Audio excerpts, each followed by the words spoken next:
We shred a lot of paper. A lot of the confidential paper on campus comes to us. We shred it out. It gets sold. Everything, all of our grades of paper gets sold. We make money off of it somehow. Whether it's shred paper, what's called low-grade paper, brown craft wrap, and other stuff like that. All books. If it's made of paper on this campus, with the exception of paper cups and napkins and tissues, we can recycle it. We can make money. Somebody just asked me, why not paper cups? Why aren't paper cups recyclable? That's a great question, and that's probably the #1 contaminant in our recycling stream is paper cups. To keep a paper cup from leaking, they have to lime it or infuse the fibers with polyethylene plastic to keep it from the fibers from getting absorbed with the liquid. You either use that or they used to use wax. They don't use wax very much anymore, but especially in hot coffee cups. They do make recyclable coffee cups. They're called double stamped cups, so it's double thickness paper. The problem with coffee cups is that a lot of them migrate onto campus from elsewhere, so a lot of that material is coming onto campus. The food services offers a 15-cent discount if you bring your own coffee mug on any beverage. If it's a hot beverage, if it's a cold beverage, you get a 15-cent discount for bringing your own mug, whatever size it is. Do you have a question? Yeah. How does that, the kind of commingled recycling that, like, Sanipack does? Okay. How does that differ from? I mean, they've got everything mixed together. Yeah. And this is a big topic. And I was just asked this question today operationally. Commingling, there's a big fight amongst waste managers, particularly recyclers, over commingled or single stream recycling versus what's called source separation, which is just, source separation is the old school where you sort everything out and it gets picked up separately. Now, if you guys have Sanipack or even Royal Refuge, I think, you get a big 90-gallon rolling container and you throw everything in it, except for glass, for the most part. Not everyone remembers that. So what happens is, all that material gets mixed together, and then the hauler sells it to what's called a MRF, a Materials Recovery Facility. They sell it by the ton. They call it just commingled. You can get $50 a ton for commingled around that. And that's everything. That's all the plastics of all grades, all the papers of all grades, and a lot of trash. And this thing goes through these huge warehouse-looking facilities where there's conveyor belts where people actually stand up against these conveyor belts and pick out. One guy's a plastic picker, one guy's a paper picker, one guy does this. Everybody has their job and they pick out material. It works okay for the most part. The problem with commingling is the cross-contamination that you get.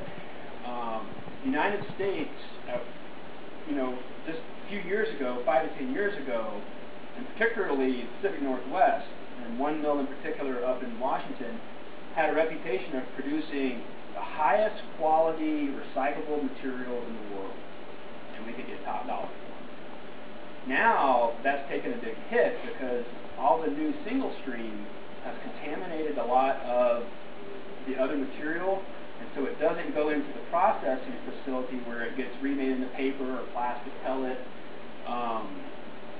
as a pure stream. It's contaminated. Like a lot of the paper will have glass shards in it. A lot of the plastic will have metal in it, or other types of non-recyclable plastics. And so you're getting more of what's called outthrows, where a whole bale of material, a whole bale of recyclable paper that's been processed goes to this mill, and they reject it, goes to the landfill, and it's full of glass. Because glass does ugly things to milling equipment. And metal does ugly things to plastic milling, pelletizers. So you're finding more and more of this material is getting sent to the landfill. Not all of it, but more and more. And that's a big criticism of single-stream recycling. It's convenient for people who are living in their house. They don't have to source separate. It's convenient for the haulers. And people are making a pretty good amount of money off of it, but it's impacting the end user. It's impacting the ability to buy a purely recycled product. On a slightly different note, have there been any people raising concerns or issues about, like, the information that's on recyclable paper. Notice that I'm Yeah, on a that's bazillion Social Security numbers. that is for that's our shredding. That's a shred box. Is that an issue at all? No, our shred is usually this building stays locked. I unlocked it for you guys to come in, and all this material gets up and it gets shredded. All the material with that comes in a locked container, and then we take it out. But you haven't had anybody fight you over anything like that? No, not at all. They actually appreciate the fact that, well, as far as like the shred material going to the mill or whatever, or for that matter, getting down here and getting through no, the system and being actually shredded and by whom. Yeah, no, that's hasn't been an issue. Actually, a lot of the folks really appreciate the service that we're able to provide. All of our people who do this are adults. They're not really students. They have disabilities. They don't really care what they do. They really care less. They're happy to have a job and they can shred the material. So, and then when this building is not open, it's secure. So no, we haven't had any issues with that. Yeah, well, do you have the same problem with like boxes that freezer, like pre-processed freezer food comes in? Like, yeah. Is that the same issue as with paper cups because it's sort of yeah, but that just goes in the trash. Those okay. and the food service folks know that we don't take waxy cardboard. It's just, you know, and I wish they could do better. A lot of produce people ship their stuff in wooden crates, and those are 100% recyclable, of course. But yeah. Quick question about I work in a restaurant, and the only thing that we our biggest waste in the kitchen is bean cans, and you know, you're supposed to rinse them out real quick, throw them in the recycling, and take them out later on in the night. Sometimes they don't really get rinsed out, and like there's kind of food debris, and then I was wondering what problem that might impose on the system, like food contamination. Yeah, that's an issue. Not everyone is considerate enough to rinse things out, and they usually ask you to rinse lightly. You don't have to like scrub it out. So if there's a little bit of food residual, it's not a big deal. But you know, if a half a can of beans went through the MRF, they would get tossed. They wouldn't take the time to clean that material.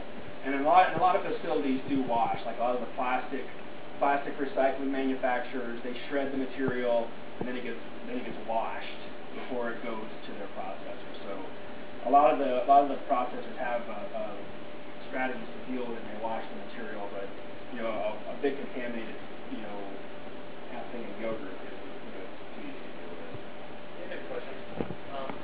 In my house, a lot of my roommates tend to default to putting everything in the trash, and I always try to encourage them to, when in doubt, to put it in the recycling. And it seems like they have to sort through a lot of trash anyways, and I was just want to run that by you if that's a good decision. It's better to err on the side of recycling, right? Because you don't want it in the landfill. And I also wanted to ask, are paper towels recyclable?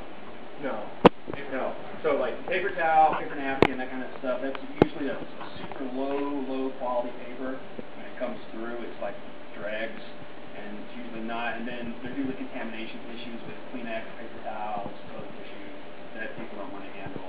And then as far as erring on the side of trashing it or recycling it, you know, that's a lot of problems with commingle, I think, because a lot of people would get confused, and with the different types of materials that are coming out on the market, a lot of stuff isn't.